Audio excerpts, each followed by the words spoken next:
Ladies and gentlemen, welcome back or welcome for the first time to the Electric Vibe podcast. I'm your co-host, Kurt Hoffman, and to my left is the smooth-voiced brother from another mother, JD Silva, the Electric Man. Jay. Who do we have as our special guest today?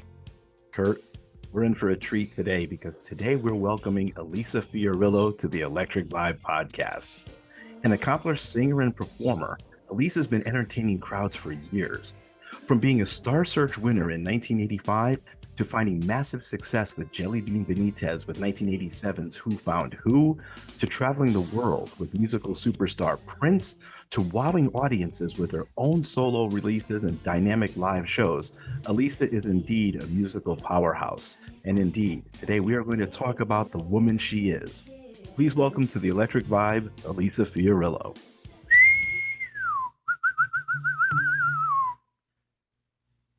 Oh, can't wait. Yeah, I'll let you.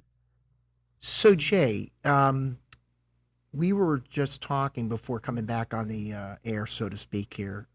We wanted to have that nice intro, and here she is. Do we want to bring her in? Yes, let's do this. All right, let's bring her in. Ladies and gentlemen, we were going to have a nice discussion about Elisa Elorza. She's got her married name on there, but she does go professionally by Elisa Fiorillo. Let's bring her in. Oh, I love the illustration there. That's cool. Oh, that's funny. Hi. Hey, how you How are doing? you? Oh, we've been Good. looking forward to this. You are so. Every interview you watch with you're just so much fun, and you're Philly girl, and I live in Conshohocken, Cunchy. No way. Yeah, well, I'm from Baltimore, hon, but you know, the Delco accent. When I first moved up here, the Delco accent and where I'm from in Baltimore, and notice I don't say no T on it. I hear the Philly just then. I heard it. Yeah, on it. Water ice. Does that bring you back home? Water ice. Water. Yes, I used to say water. Okay. That's great. Well, thanks for coming on our podcast. We our goal here is to try not to ask people who work with Prince the same damn 20 questions that you get Right. over and over. And you're gracious about answering them, but I'm sure even you get a little tired about answering those questions. I mean, I'm okay with it. I haven't done an interview in a while, so Yeah, I know. they'll probably feel like new questions. They'll feel Yeah. So first and foremost, how are you doing? How do we find you today? I am doing great. I am living in Las Vegas, Yes. and I am busy, doing I have like a million hats. I've got my vocal teacher hat, I've got my performer hat, I've got my mom hat, I've got my wife hat, and I have my real estate hat. So depending on the time of day, I'll put on a different hat and go for it. As a former music educator, Elisa, I can tell you're a hat rack alone there because you're part-time counselor to the kids, you're part-time disciplinarian, you're this, you're that. You bring the hat rack with you wherever you go. Yes, I totally do. And as a musician, you really have no choice. Yeah. But you're also a vocal hat rack, if I may, because you have this amazingly well-trained voice. We're also going to get to your father, Alex, because I really want to talk about him and playing, one of the few students of Vladimir Horowitz. That has to be discussed. I mean, that's an incredible thing. Kurt, but you have, please. Just for a second, Lisa, I just want to again echo something that Kurt and I were talking about. We certainly appreciate your time. We've been looking forward to this interview ever since we reached out to you. So thank you very much for the consideration. We're going to have a great time. Okay, Kurt, I'm done fanboying now. Thank you. I'm happy to do it. So anything that has to do with my favorite person, Prince, and just being heard and sharing my story is just it's a beautiful thing, because if it can help somebody or encourage somebody or inspire somebody, then so be it.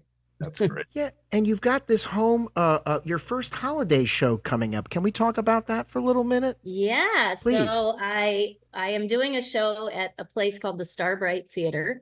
It's in Summerlin, and it's on December 17th. and it's going to feature some of the students that I teach at NSA, Nevada School of the Arts. And it's my first Christmas show, and I am such a huge fan of Christmas music. And being that when I was a young little girl, my dad, who was classically trained, yes, hated sitting at the piano playing Rudolph, but he did it. He did it for the family. And one of the pictures that I'm going to put in the little slideshow during the show is an actual picture of my dad playing with my entire family sitting around the piano singing. And it's the fondest memory I have of Christmas and having that tradition. And I want to now I passed it down to my family, and every year I have this huge Christmas party. Last year I had my daughter's what are they, carolers?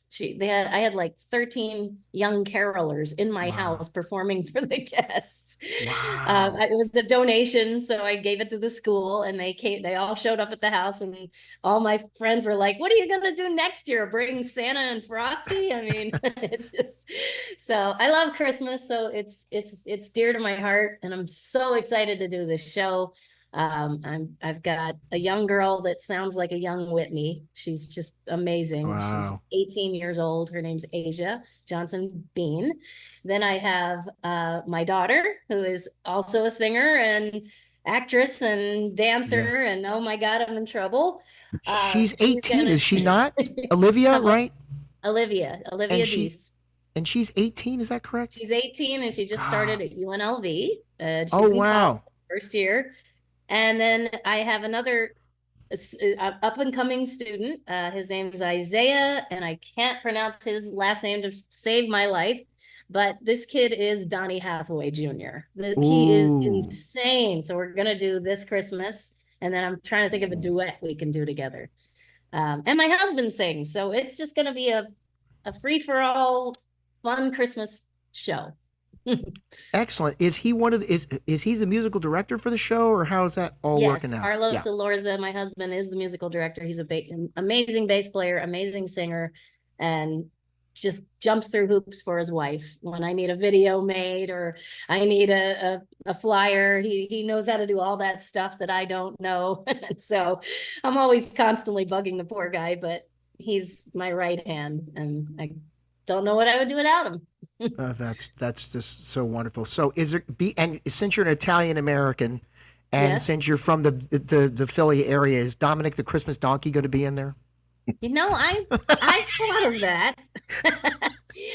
Only if Dominic brings a cheesesteak with him, because I am craving one from Philly, and I am going back to Philly. I just made my plans. My brother bought a house, and we want to go see his little house, and we want to go I want to show my husband where I grew up in Philly and where I went to school. And so I'm going back in October, which I'm so excited because it's going to be beautiful that time. Coming up this month. Up this month. Please when we get off the air, please let me know. Let's have lunch or dinner. Okay. Let's meet something at the Reading Terminal and just go to town. Listen, hey. I know how to SEPTA, lady. I know how to I pass by your dad's old campus every time I have a gig on Wednesday nights at Jefferson University with my otolaryngologist who just retired from medical practice, Dr. Bob Sodeloff. I don't know if you know his name, but he's the it guy.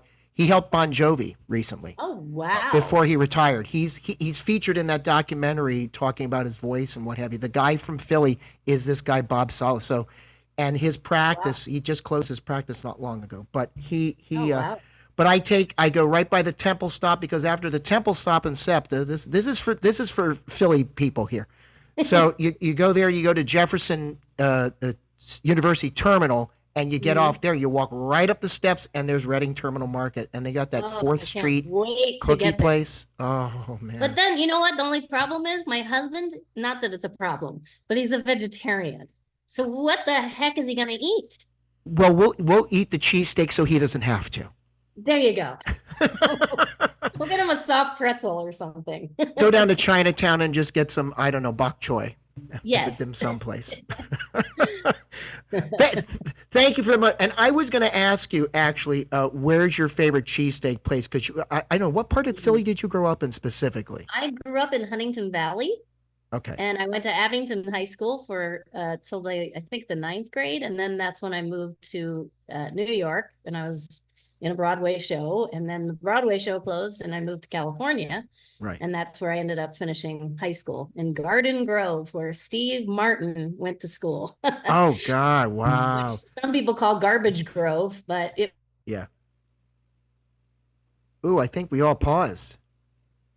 Whoa, what And happened? then that's when I did the Star Search thing, and Yeah, wow. what happened? Something happened. I blanked out. Jay, are you okay? Yeah, I'm fine. Yeah, Okay. I had a moment. I had a little technical. We had a little technical moment. Did I ever freeze on you or? Oh, hey, listen. This is No, called you're good. local. It's called local color. It's just something happened on my end. Um, Now I've never heard you. In the interviews I've heard you do. What was the Broadway show you were on? It was called The Three Musketeers. Oh And God. it had let's see, Liz Calloway was Constance, who was a huge Broadway star. Yeah, And Liz Calloway. Wow. let's see, who else was in it? Michael Praed, who was in Dynasty. He was an English actor. Brent Spiner from Star Trek was Wow. was one of the Musketeers. Chuck Wagner, who was Automan. There was a show Oh called my. Automan. Yeah. And No. then No. Chuck Wagner. Yeah. yeah, and then Ron, and I can't remember his last name, but he was the original plant in Little Shop of Horrors. Oh He was the big wow. plant.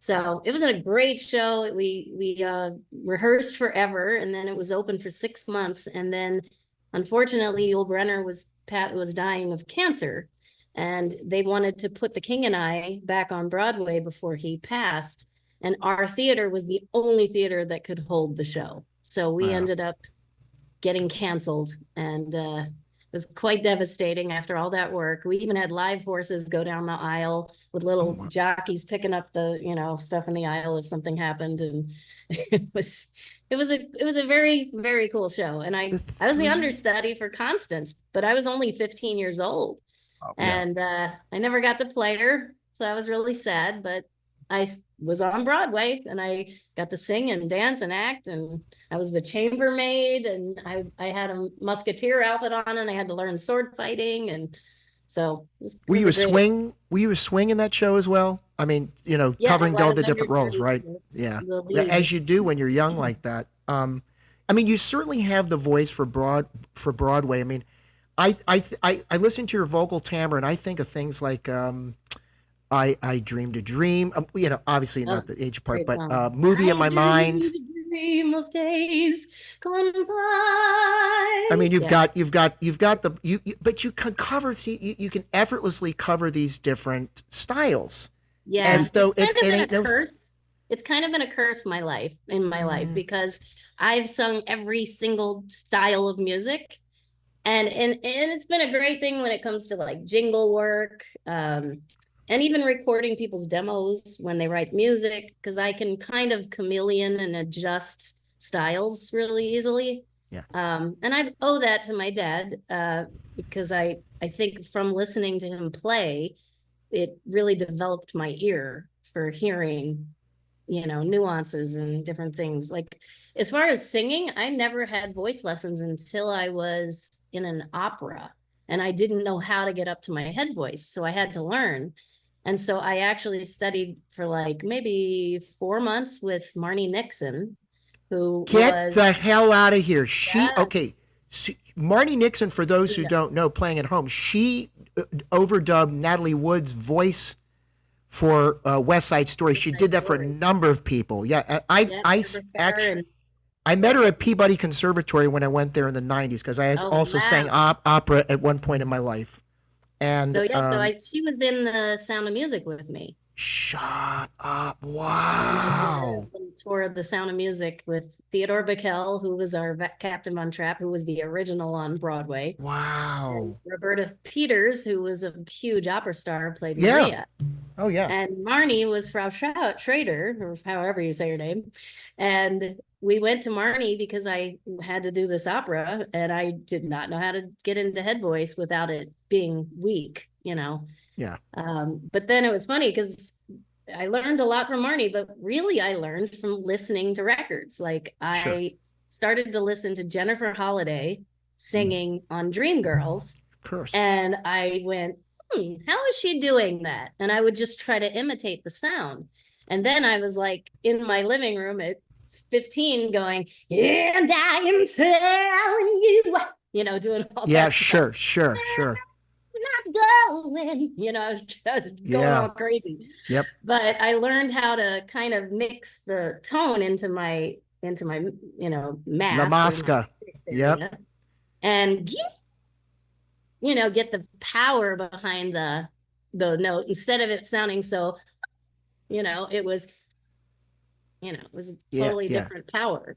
So sorry if I'm blasting your poor ears. No. Actually, Kurt, if I can just for a moment, because Elisa, that's one of the things that Kurt and I were talking about prior to you joining us was the effortless way that you go through different genres of music. So obviously, Kurt and I have been following you for decades.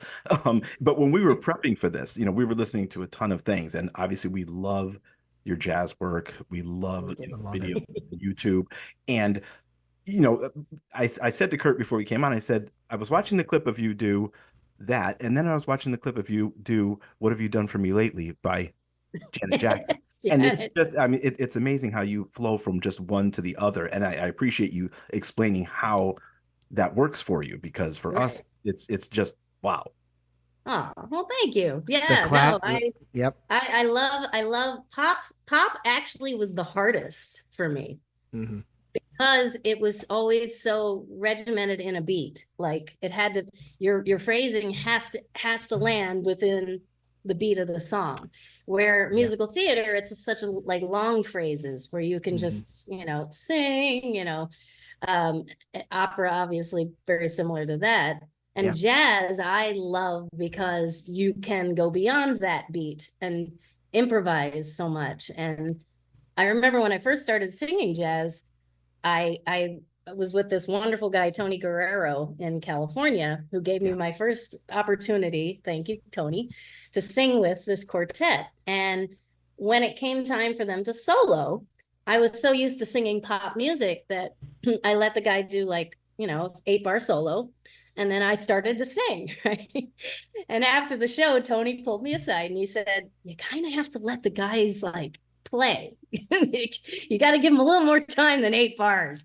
And I'm like, really? Oh, okay. And he's like, and from that, you're going to learn more by listening to these musicians and what they do in those solo sections. So the next time I did the gig, I let the sax guy go. I let the pianist go. I let the bass player have a solo. I let the drummer have a solo. And musically, I learned so much, and it taught me even more about scatting and all that, because the best scatters could probably scat a sax line. That's like Ella did that. And I was just going to say Ella, the queen. She's my favorite. Yeah, no question. The moon. Oh my God. Yeah. Speaking of which, are you familiar with this new gal, Samara Joy? Oh yes, wonderful voice, just wonderful, and like Billie Holiday reincarnated, and just wonderful. It's great that my daughter listens to a ton of up and coming people that I've never even heard of, and she's like, she brings me this stuff, and I'm like, wow, there's jazz influences in a lot of these young singers, and I'm so happy. Can we talk a little bit, Elisa, about, because one of the things that I really, really love is the songs from the Fiorillo and Esposito catalog. Oh, okay. That's my dance stuff. Kurt and I were talking about that as well. Can you talk about that project? That was simply, so Dino Esposito had that hit "Summer Girls" back in the 80s. Loved Dino. So since we were both 80s kids, with our little hits, we got together maybe about a handful of times just to write songs. I know that he was working with Jordan Knight at the time, and we were just kind of like, let's just write and see what comes out. So it's basically, those songs are available if anybody wants to cover them. They're great pop songs, and Dino is just a sweetheart. I actually have to call him, but yes, him and I had a great rapport working in the studio. He's very talented. And he's out in Vegas as well, correct? He was out in Vegas. I don't know where he is now. I've got to find him. So I met Mental note, I'm writing this down. Call Dino. I actually met Dino back in 1990. Oh, wow. After Romeo was a big hit at the time and everything. So he was just wonderful. So when I came across the collection, I said, "Oh, you got to be kidding me." So of course, We worked right together. A lot of people I worked with Dave Kaz. Yep. I sang on his album, sang on Belinda Carlisle's album. Wow. Savage Garden, obviously, went on the road with them for many years. Yeah. Billy Myers, sang with Pavarotti in Italy, which was an amazing experience with Savage Garden. Whoa. Yeah, Luciano. I worked with Luciano. Placido Domingo. I worked with Placido Domingo at the Kennedy Center. Never got to do anything with Pavarotti. I mean, talk about, we can geek out, opera geek out, because he had the world's greatest ah vowel in human history. Yes. His bright Italian a vowel is just killer. Wow. Killer. Yeah. What opera? To backtrack a little bit. Speaking of opera, what opera were you involved in that you were singing and studying with Marty? It was a small off-Broadway production of The Little Prince. So it was music set to the book, The Little Prince. I believe, what was her name? Ada Janik and Steve Margocious. Steve was a conductor for the Broadway show that I did. And so his wife had written this opera and said, "Oh, I want her to play the Rose." So The Little Prince was played by Charles Coleman, who was a guy from New York, who's I think doing orchestrations now, and I was the little rose that grew and sang all these very high high notes that I needed help with, and that was definitely a stretch. Like I didn't have to attempt to sing opera until I think it was 2009 when I had moved to Vegas. There's a very well-known singer out here in Vegas, Clint Holmes, who actually comes to New York quite a bit, sings at the Birdland and all the I'll have to check him out. stuff. But he had that song, "My name is Michael, I got a nickel shining in new." So he had that hit. And out here, he was at Harrah's for many years. So he's a big name here in Vegas. Anyway, he wrote a musical based on his life. And his dad was a black jazz pianist, and his mom was a British white opera singer. And so he asked me to play his wife. And I was like, okay, I haven't acted in a long time. I haven't done a British accent in a long time. And I have not sang opera in a long time. But if you look up the word breathe, Breathe, with Clint Holmes and Elisa Fiorillo, you will hear me hit the highest note I've ever hit on stage ever. And it was quite a song, quite a task. And I somehow pulled it off. I was a nervous wreck, but I did. I pulled it off. Honestly, I could have seen you do opera as a career, and I've thought that many times. Wanted me to go that route, but I'm sure he did as a classical guy. Yeah. Yeah, of course. Yeah. Speaking of your father, so and you've mentioned him in a number of interviews. You know, he to make your debut at the Philadelphia Orchestra at the age of 12, like he did, and to be one of the few students that studied. I mean, Vladimir Horowitz did not take students in. No. But he took your father in. Would you talk a little bit about that? And I'd love to know who the conductor was that he worked with at the age of 12. Would that have been Stokowski? Ormandy. Okay, so Ormandy. Oh my God. Yeah. So my dad had quite a great story. One day I plan on hopefully writing a book, because our lives paralleled so much, with his being Vladimir and mine being Prince, like two completely top of their game guys, right, basically taking us both under their wing and giving us opportunities that, were uncalled for. Like, it's just amazing. So my dad was 12. My dad grew up in Germantown. His dad was a barber. Mom was a hairdresser. They had a beauty shop and they lived above the top down in Germantown. And when my dad saw a movie called A Song to Remember, and it was about the life of, I think it was Brahms. And he was so blown away by the movie, he came home and just started playing. And he was like immediately like picking it up. So he had a teacher and he got too good for the teacher, and the teacher said, you need to study with this person. So it just kind of kept getting better and better. And finally they introduced him to a guy who took him under his wing and got him the gig at the Philadelphia Orchestra. He won all these competitions. Yeah. And then when he was 21, he had gone to New York just to test out a Steinway piano at the Steinway place. And the guy standing over by the other piano was actually a person that worked with Horowitz. Wow. And that's how he said, oh my gosh, here's my card. You need to call Vladimir and he needs to hear you play. And so my dad went for an audition and he said, I don't take many students, but I'd like to take you on as a student. So my dad would go back and forth from Philly to New York. And sometimes he would show up and he'd get there. It was a hot day. And Vladimir would come in and say, it's too hot today. I don't teach. You go home. Come back next week. So my dad would be like, okay. But one of the times that he actually played, it was another very famous pianist that was over for lunch, and they made my dad play for him. And that guy wanted my dad to start, what are you doing with this kid? And Vladimir didn't want to have him out because he was good. And finally, he felt like Vladimir was holding him back from actually doing his career, which was kind of sad. And then it kind of ended the teaching because he wasn't much, he was more of a performer than a teacher. Right. And my dad felt that he would have had better opportunities without that. So he moved on, and he ended up getting married and doing all of the having the children thing, and that kind of got him stuck a little bit. And there he was teaching, and then he started teaching at Temple, and he was there for 46 years as a professor. Yeah. Now, just teaching piano, or was he also teaching like music history, theory, that kind of thing, or mainly just piano? Just piano. I'm sure there was theory involved, but it was mainly piano. Yeah. Wow. But he still he continued to do master classes. He went to Russia and he did a master class and taught over there. And just my dad, the way he played was like he sang at the piano.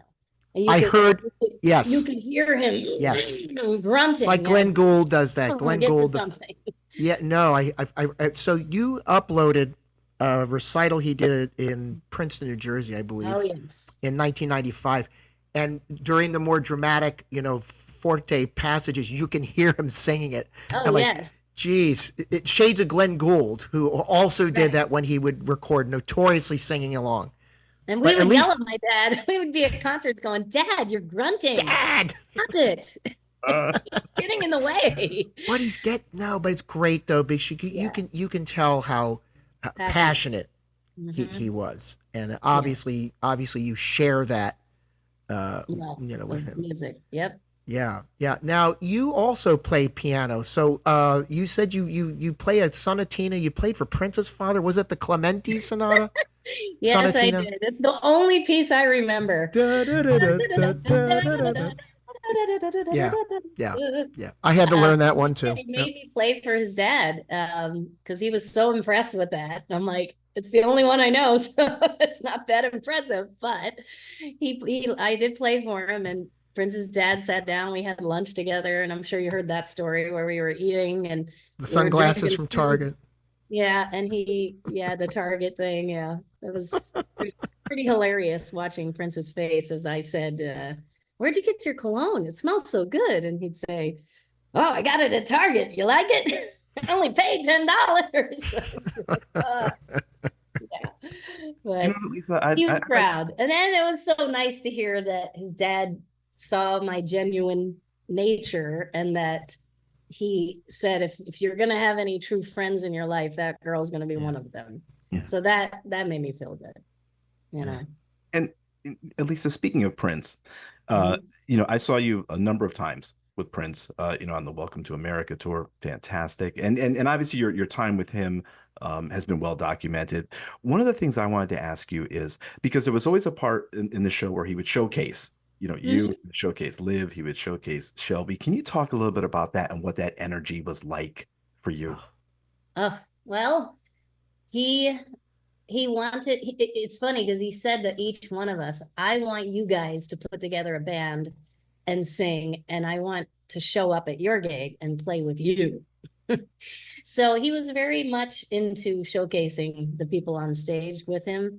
I think he just loved female vocalists and just I mean, the tapes that I have of us doing harmonies at Paisley Park with him at the piano or just him on the guitar are just mind blowing when I listen to him now. Just I I love that he really cared about giving us opportunities and really talked to us a lot about, owning our own masters and, making sure that nobody took advantage of us. And, he when you were in his circle and you were his family, he took care of you.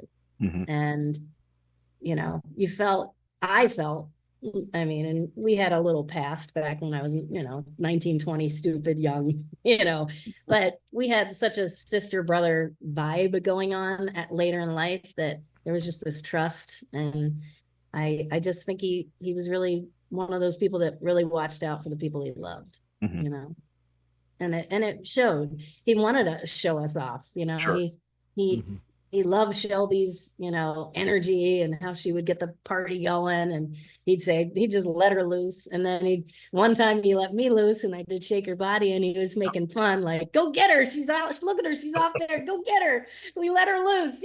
He was so fun and playful about it. And I just miss his humor. Sure. I mean, you guys, I was going to say, you guys could have been his Brides of Funkenstein. Yeah. Yeah. That really, well, my nickname that he gave me, right? After Larry Graham had Biscuit, he told everybody, well, I got cornbread. So I'm cornbread. It's like, okay, I guess I'm cornbread now. Love it. One of the other things. At one point, I'm like, is there going to be like this battle between Biscuit and cornbread? Ashling and I, do we need to talk about this? Or Jimmy Jam's father, Cornbread Harris. It could be cornbread versus cornbread sings with cornbread. There you go. There's an opportunity in Minneapolis for you right there. Yeah. Put it out there in the universe. Elisa, last week we had a great interview with St. Paul Peterson. I love him. He's the best. I love him. He's such a sweetheart. We've loved for years, and we had just a great time. Can you talk about playing with the Minneapolis Funk Allstars? Because the clip that we've seen, it looks like it's just a party. It's a lot of fun. Obviously, it's the business of music. Can you talk a little bit about that? Well, first of all, in a world where there's all these little Prince, people working together, and for a very long time, nobody asked me. So I was a little like, do people remember who I am? Like I worked with them too, Right. So when Paul reached out and asked me to sing, I was, first of all, very, very gracious and very happy that I was included. And when I went, I'm like, I'm going to give it my all because I want to represent what I remember working with Prince. And I have value too, damn it. I was there, I did it. And so just the people that Paul has working around him, it's like this brotherly thing. Like, I'm the girl. We laugh about that in the car. We have these little road trips and I'm the only girl and there's a bunch of guys and there's a lot of fart jokes and everything else. They all say, she's the girl.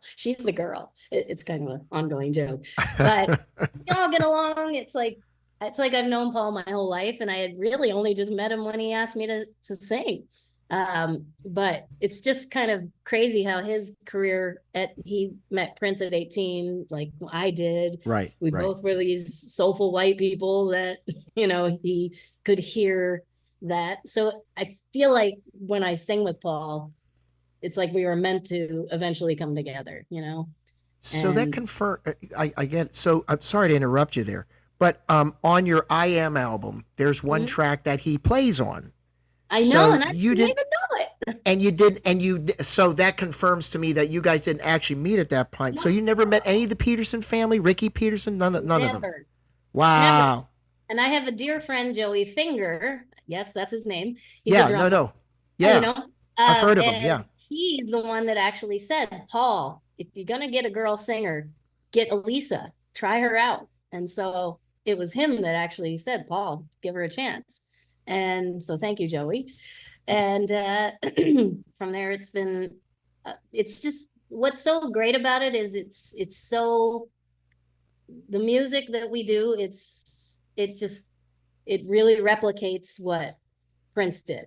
And so it's very authentic sounding. And the energy and just everybody's heart's in the right place. And we're just sharing it with all these Prince fans that just want to hear the music, want to keep hearing his music. And so keeping that alive is just such a thrill for us because we love singing it. We love performing it too. Yeah. And we'd like to do it with authenticity, like Paul always says. He said it to us last week. Absolutely. Yeah. And we want you to come to the East Coast. Please come to Philly. Tell him I want to come too. I did too. He says, well, I'm doing everything. I'm booking. I'm driving. I'm doing this and doing that. So, what can we do to bring you here, Elisa? What can we do? I don't know. We need to win talk the lottery. To some clubs. Maybe when I'm back there, we'll go hit up some clubs and Ardmore Music Hall. I told him Ardmore Music Hall, right in the main line there. I don't know if you know it, but I saw Maceo Parker there a couple years back, and I think that would be the ideal venue if you came up to this way, or Keswick Theater, one of those. Maybe when I'm there, I'll go and meet them. Please, and see. Yes. bring the EPK and say, hey, here we are. Book us. I wish it was that easy. Yeah, I know. It's not. I want to bring music to everybody. I get that all the time. Come to Europe. Come to here. I'm like, who's paying the band? Like, we got to get there. Right. St. Paul said the same thing. Yeah. Exactly. I mean, when you work with Prince, you get paid. Most of the time, musicians do not get paid. Yep. And it's not about the money. It's about the logistics of getting everybody there and paying for the hotel and paying for the flight, and all that's involved. And it's unfortunate because we would love to play everywhere. Sure. So. I'm in a band. We do Led Zeppelin covers. And yeah. Tell me about it. And I sing and do the harmonica and all that. And just to get 4 people in the same room for a frickin' rehearsal, let alone a gig. Yeah. Rehearsal? What's that? Rehearsal's what you so it's tough. It's tough. I love when people complain about rehearsal, and I think back to working with Prince and being at rehearsal for like 8 hours a day. Yeah. Oh, and I'm like, you don't even know what rehearsal is if you haven't worked with him, because like I've seen Sonny talk about it where they jam for 2 hours and then rehearsal starts because then you're warmed up. Yeah. And then you go for hours and you take a quick little break for dinner and you come back and you jam more. So, yeah. But it's an athletic event. I mean, even though we knew he had legendary stamina, like he was up all hours of the night and then he'd record and then he'd do some more and the after shows. But, and everybody that's worked with him has said it's essentially boot camp, right? But you do learn how to build your endurance because, you do these Welcome to America shows. And then you're doing an after party gig, maybe not every night after a gig, but frequently. Oh, yeah. And learning how to build your stamina as a singer, checking everything's in place after a 2 or 3 hour gig. I used to tell him that too. I'd be like, look, you have me on soprano. I have to sleep if I'm going to sing soprano. Because if I don't sleep, the highs will go away. So I don't know how I did it, but a couple of Red Bulls and I hung in there as the old lady on stage, trying my hardest. And I had to wear heels where the other girls were taller and so they could go barefoot. But I went barefoot the one time they went barefoot and then I got a talking to. It needs to be more level because you're down here and they're up there. So you need to keep the heels on and that way you're all the same height. I'm like, how's this my fault? Right. I'm short. Elisa, with all of that and the rich musical history that you've had, can you talk about how you impart that to your students and the people that you're teaching? Yes. So what's interesting is there are teachers that go to school and get degrees and study very hard and get all of that. I did not go to college for teaching voice, but I've been singing and performing since I was 11 years old. And the valuable information and experiences that I've had, whether it be just getting on stage, getting past nerves, working with the camera, knowing where to look, knowing how to warm up, knowing how to get rid of the nerves, knowing how to be in front of people without freaking out. The technical side of singing and how we can help your voice and get it to a place that you didn't think you could get to by stretching your voice with warm-ups and blah, blah, blah, blah. But just the experience also of becoming an artist, if that's what you want to do. I've been through it. I've had record deals. I've had publishing deals. I've had, I've been on Broadway. I've been on Star Search, which is like The Voice and AGT. Yeah. So I'm good at prepping people to be ready for those moments so that they can be the best that they could be when they have that opportunity sitting in front of them. So with my voice students, it's interesting because I had a little insecurity when the CEO asked me to be a teacher. And I said, I don't have a degree in teaching. I've never gone to school for it. He's like, you're going to be wonderful with the kids. Don't even stress. I want you. So I started to teach this very first student that I got, who had the most beautiful tone. Like I was saying, she has like this Whitney tone, but she was so shy. And she wasn't connecting with the previous teacher that he had, who did have a degree, right? So I went in and I said hello, and she said like that. And I said, oh, you're a soprano. And she started to laugh. And I said, oh boy, we're gonna have some work to do with you, and let me just jump in here. And I build a rapport that I think this is where my dad had such a huge influence on me, because I saw how he taught, and his students idolized him and loved him because of his energy and what he brought to the table with his energy. And he would yell at them, but he would yell at them in a way that made them laugh so they didn't feel attacked. Like they'd hit a wrong note and he'd get his pencil. He'd hit the keyboard and he'd go, you miserable. And every single one of his students knew that word. That was his phrase, you miserable. Yes. I don't know if it's like correct to say that nowadays because we're so like, but the other day I had a student and we were working on Les Mis. We were working on I Dreamed a Dream of Days Gone By. And she was singing it very choir-esque. And I dreamed a dream of days gone by, like connecting her syllables and doing all that. And I said, okay, that's great in a choir. But if you're a soloist, let's break apart your words. Let's make each word mean something when you say it. Yeah. And I gave her an example. And when you have a good ear, it's so much easier to teach them, So I just went, I dreamed a dream of days gone by. Like I just kind of made it, like make sense. And she went, it was like a light bulb went off when she heard what I did. And she was like, oh my God, you're so good. I go, well, you're so great too. And then she said, you're the best vocal coach ever. And I was like, oh. I connected.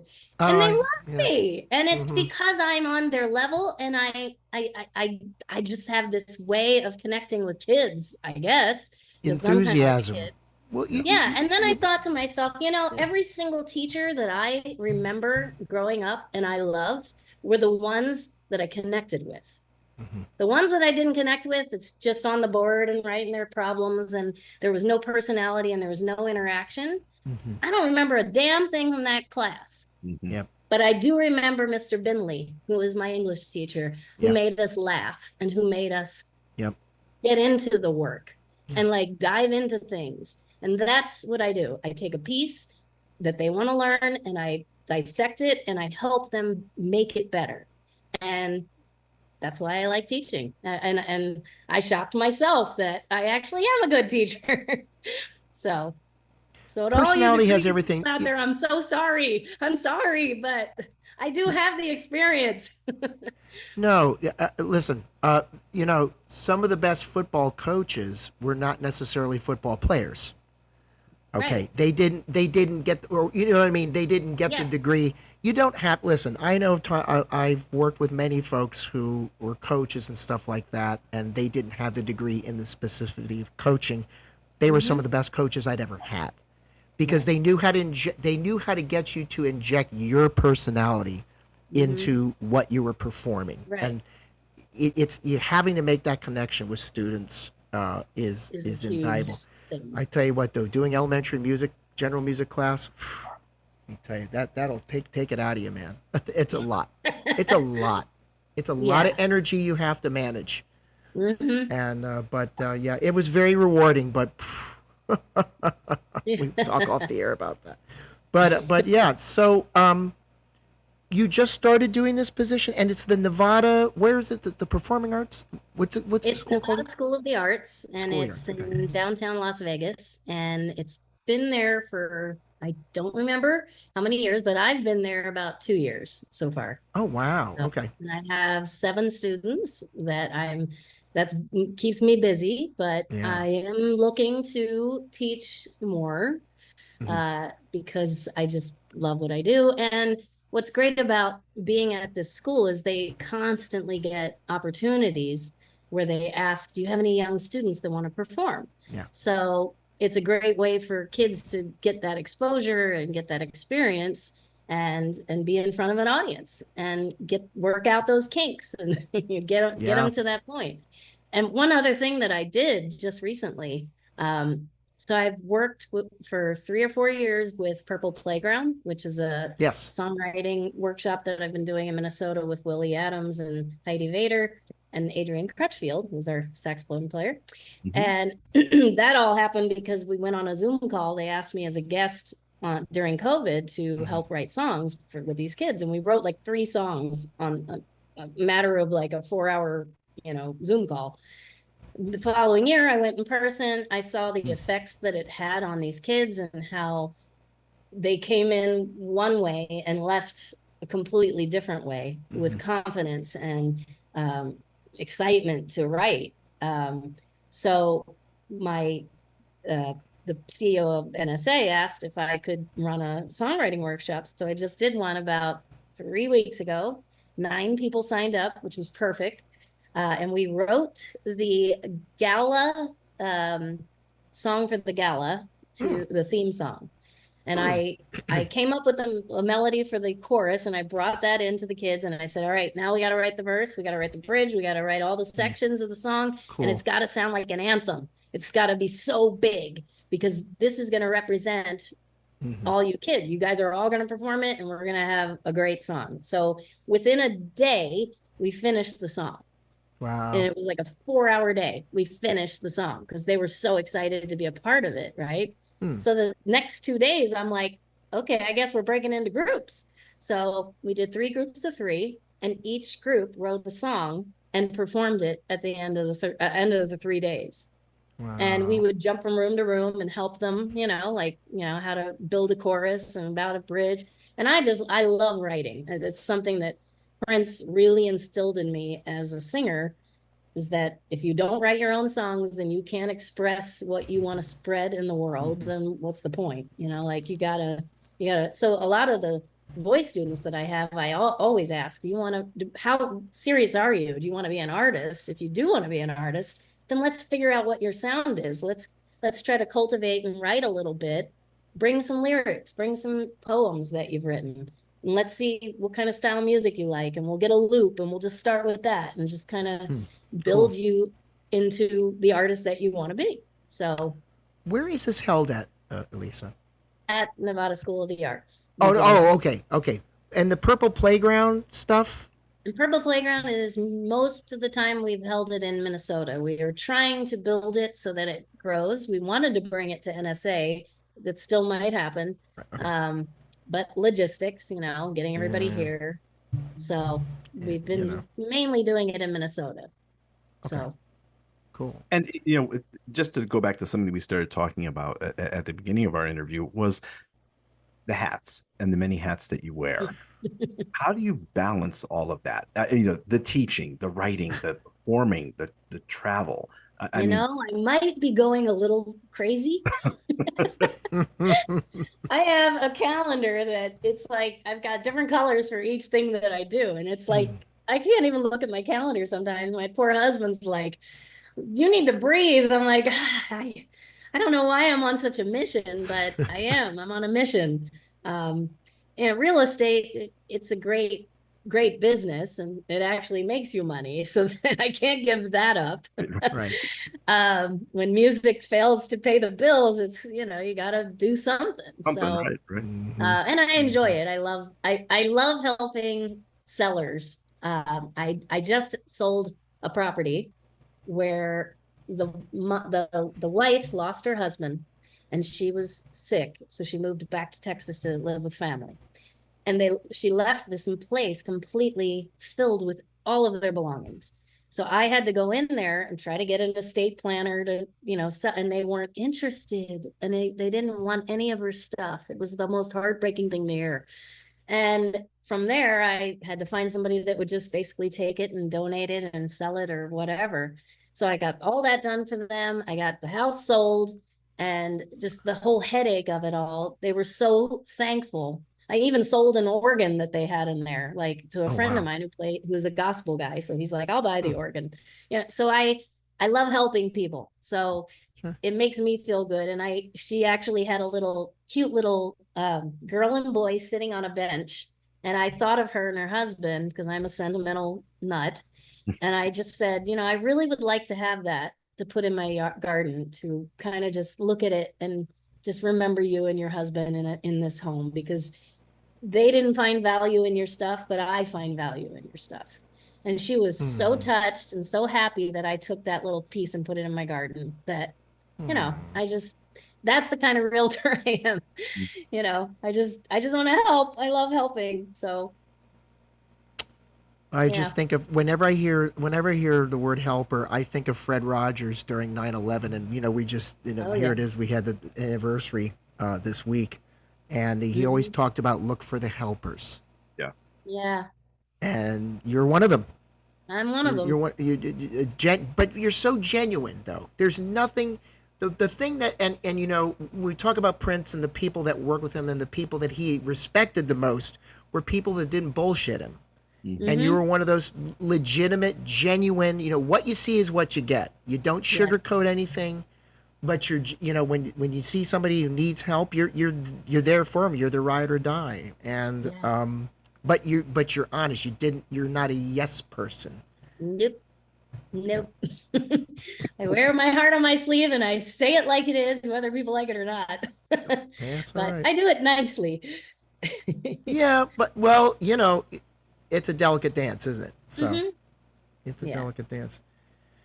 I can't tell you what this means to us. This is you're just lovely company to have spent this time with. I just wish we could have you come to the East Coast more often, but since you're coming in October, we're going to talk. We'll definitely send me your phone number. I will call you when I get there, and if there's a way we will have a little lunch or coffee. You let me know the schedule. I'll make sure I get some time off and do that. I would love that. Yeah. Are you also in Philadelphia? I'm in Connecticut, but I will run to Philadelphia. Yeah, both of you. Gotta get them down here. We'll set it up. Oh my God, that would be fun. That would be fun. And I'm just gonna do that. It's a plan. I'll echo what Kurt said again, Elisa. Thank you very much. This has been, one of our. When I reached out to you, Kurt and I had, plotting this for a while. So, we appreciate you considering us, and we know how busy you are. So you taking the time out, for our podcast means a real lot to us, and we're just very grateful. Yeah. And now you got some upcoming. Thank you for taking the invitation again. Echoing what Jay said, but upcoming gigs that you have. Don't you have a St. Paul Peterson and the Funk Allstars coming up? Now let me look at the schedule. I have. There's the hats again. We have September 24th or 25th, I think it is. I think we're doing a private event at Paisley Park. Yes. Another private event at Paisley Park on the 28th of September. And then on the 1st of October, we also have another event. And then I fly home. And then in October, I believe on the 29th, we're going to be at Herb Alpert's Vibrato in LA. And you've been there before, right? Yeah, we've been there before. They love us. We have a blast. Paula Abdul always shows up, and Debbie Gibson, and it's like an 80s girl night. We dance on stage and we have a great time. Well, Oliver Lieber, isn't he part of that sometimes? So, yes, I mean, naturally he worked with Paula Abdul. When I found out Oliver Lieber was in the band, I'm like, he wrote my Ain't Right with me on my album, When I Am. Right. Yeah. And I hadn't seen him since like when we did that. So he's such a great guy and such a great writer. And comes from royalty. I was always surrounded by great writers, Yeah. And just it rubbed off. I love writing music. Well, Oliver's father wasn't a slouch in the songwriting department either. I mean, for Elvis and tons of other people back in the day. My God. I know. Yeah. He's and Paul Abdul, man, say what you want. I mean, that Forever Your Girl album, that's some great tunes on it. Pop songs, boy. Yes. Books. And I didn't send you the flyer for this other show I'm doing in December, the week before the Christmas show, but it's something I really should. I'll send you the flyer once it's done. Yeah. But it's with an incredible pianist named Philip Fortenberry. And he was the pianist in the Before the Candle Opera movie with Michael Douglas. He played Liberace's. He was the hands in Liberace's. Movie. Sure. And Matt Damon was in that too. Yeah, I remember seeing that. Yeah. So Philip Fortenberry, incredible pianist. It's like playing with my father. And we put together a show called The Classics with Class. So we're doing that December 9th at the Delaware in the Anthem in Las Vegas. And I'm going to have one of my young 12-year-old students who sings musical theater come as a guest and sing something from Les Mis and maybe one with me. Well, we're not going to put this out right away, but we will put this out so that we have all the stuff. Okay. We're doing 3 episodes today. We're recording 3 episodes. You're the first on deck today, so yay. believe I'll get you that flyer so you can post Please, we would love to. Yeah, we're gonna for your time. We're definitely plugging anything you got, and thanks again, folks. If you like what you heard and saw, please go down below, hit the like button, and hit the subscribe button. Jay, you want to take us out? I do. We want to say once again, thank you, Elisa Fiorillo. It was our absolute pleasure to have you. And for everyone out there, just remember, when the universe comes knocking, you've got to answer that door. Peace. Peace. I like that.